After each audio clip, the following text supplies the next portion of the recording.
VAR and the Premier League has a massive problem. Now, this has been pretty evident ever since the English Premier League actually adopted the technology in order to make refereeing decisions much easier and streamline the process and eliminate errors from the game. However, ever since the introduction of VAR, what has in fact happened is that not only have errors not really gone down all that much, there's also been a significant problem of newer headaches being added, and this weekend unfortunately there was not just one but two separate incidents which highlighted two major issues. One is that there is still an element of human fault when it comes to VAR, and two, sometimes even the most basic of mistakes can creep in which even VAR cannot unfortunately solve. So where does that leave us with regards to VAR? What were those errors? That is exactly what we're going to be exploring in this here video. But before we talk about what the future of VAR needs to be in the Premier League, well, it's interesting to actually take a look at what exactly were the major errors made. The first of them came in Chelsea's 1-1 draw against West Ham United, and I'm going to show you an image of the controversial incident, and you'll be also wondering how it is that this particular incident wasn't flagged. The incident took place later on in the second half, where you can see here Conor Gallagher taking a shot, and Thomas Souček, the West Ham United midfielder who's on the extreme right of your screen, stoops down to save the ball with his hand. It was as close to a goalkeeping effort as we would see by an outfield player, yet this wasn't given by the on-field referee, and the VAR check established that there was no penalty to be given. I don't understand why, because a lot of people actually made note that it was in essence a goalkeeper save, and this wasn't just fans on Twitter, it was also experts who were paid to commentate on the game said that they could not believe that this decision was not given at least by VAR, if not the referee. And in the heat of the moment, it's understandable you can make some mistakes, but how is it that upon looking at replays, this wasn't given a penalty? Chelsea's Twitter account quite clearly had a bit of a field day with this, because this was what they tweeted after the incident.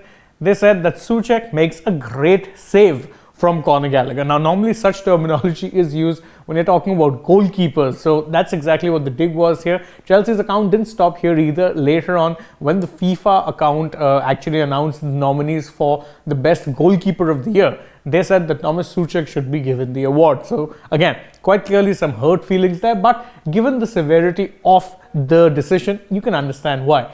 Things got worse though when Arsenal took on Brentford later in the weekend, because there Brentford had an equalizer for courtesy of Ivan Toney that somehow wasn't ruled offside, despite there being not one but two major offside calls involved in the build-up, neither of which were flagged by VAR. In fact, let's just quickly take a look at the picture in question. Now, as you can see on your screen, that's Ivan Toney heading, going upwards to head the ball, and as you can see, there's not just one but two players who look in offside positions. In fact, beg pardon, that's not Toney who's heading the ball away, that is in fact another player, but you can see Ivan Toney there at the bottom of your screen who's jostling. He's in an offside position.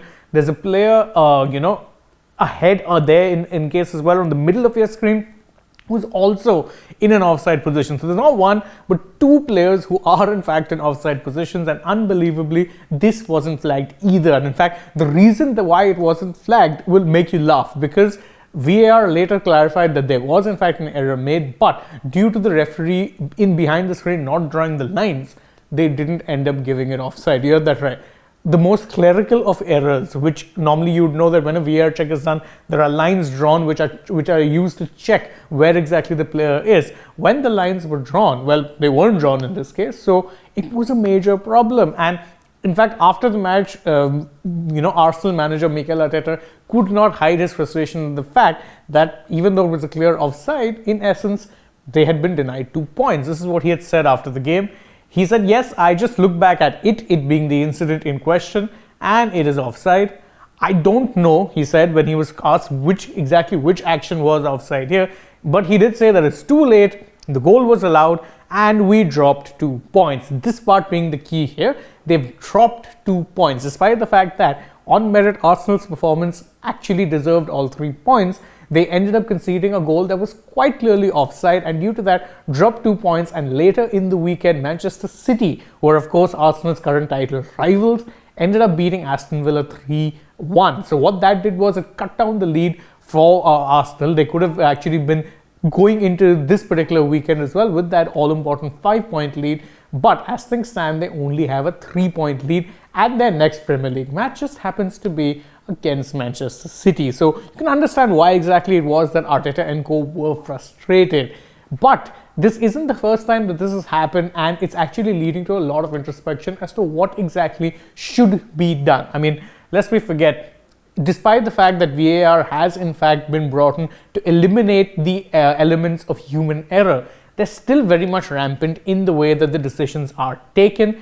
And if you're looking at this season, Arsenal and VAR, the combination has been a disastrous one, because even before Ivan Toney's controversial goal, there had been at least 3 or 4 different instances. I mean, Gabriel Jesus had been denied a penalty. There was a handball that was not given. There was a lot of incidents where Arsenal actually got the short end of the stick from VAR, and undeservedly so. So the real question then is that what exactly can be done to eliminate these mistakes? Because as of now, it does seem like that VAR hasn't necessarily eliminated the mistakes that it was intended to, but has brought on with it whole new mistakes that, quite frankly, most people would not have been able to anticipate, at least at the time of bringing in VAR.